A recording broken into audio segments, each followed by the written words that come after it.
Hey, this is Matt from InvestiQuant. Today is Thursday, March 11, 2021. Yesterday, we saw the markets close higher again. We've had a bounce for about 4 days, and we've made up a lot of ground off of the lows.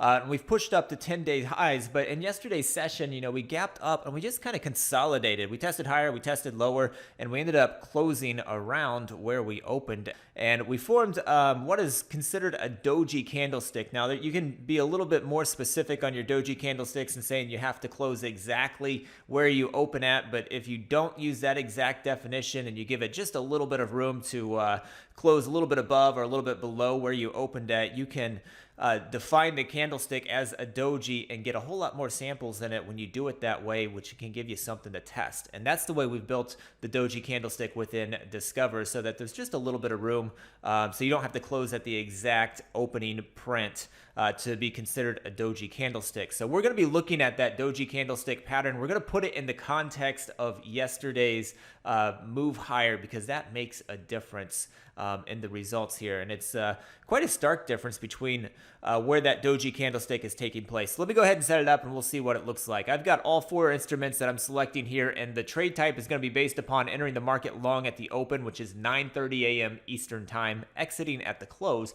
which is 4:15 p.m. Eastern time. Now, we're currently continuing higher in the overnight session, so I'm going to go ahead and add that to this as well. The gap direction will be gap up. We are opening, or we are looking like we're going to open above yesterday's closing price. Now, to describe the action from yesterday, we will be looking at this doji candlestick. So that's the second candlestick pattern right here. Within the price patterns library, we've got candlesticks, lots of candlesticks in here that are pre-made for you. I've got day after a doji candlestick right here.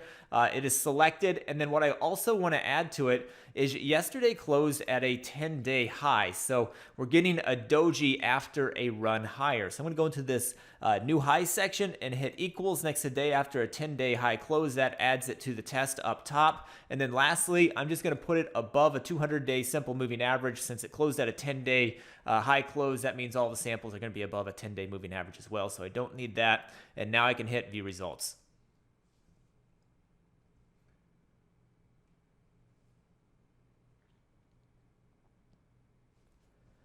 And here we go. These are the results of going long following a doji at a 10-day high, taking place above 200-day simple moving average, and this is with a gap up at the open. So historically, we've got 66 samples in the S&P, 64 in the NASDAQ, 71 in the Dow, and 45 in the Russell. And if we look at the win rates on them, all of them are coming in under 50%, with the S&P being the weakest at 36% of these have ended up with a green candlestick the following day. So this has been a weaker day in the S&P. The NASDAQ, 47%, so just a little bit under a neutral reading there. The Dow just a little bit weak as well, 45%, and then the Russell a little bit weaker than that at 42%. So all 4 of these have win rates that are at least a little bit weak, with the S&P being the weakest at 36%. If we look at the average win, average loss on these, average loss is larger than the average win in the S&P. That's not the case in the NASDAQ. It's had a larger average win than average loss.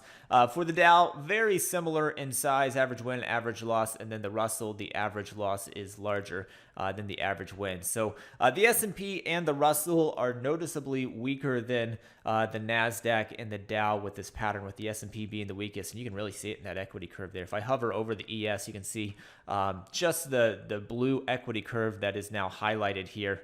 The others are kind of ghosted out, and you can see how weak that equity curve is historically. That's just been working its way lower for a long period of time. So historically, it's been a pretty weak pattern for the S&P. The others, not quite as weak, but I thought this was interesting, and a lot of this bias has to do with that doji taking place after the run-up. If you look at this when it's not a 10-day high close, the stats aren't nearly as bearish. So I thought that was interesting. Hopefully you found it helpful. Good luck today. We'll see you next time.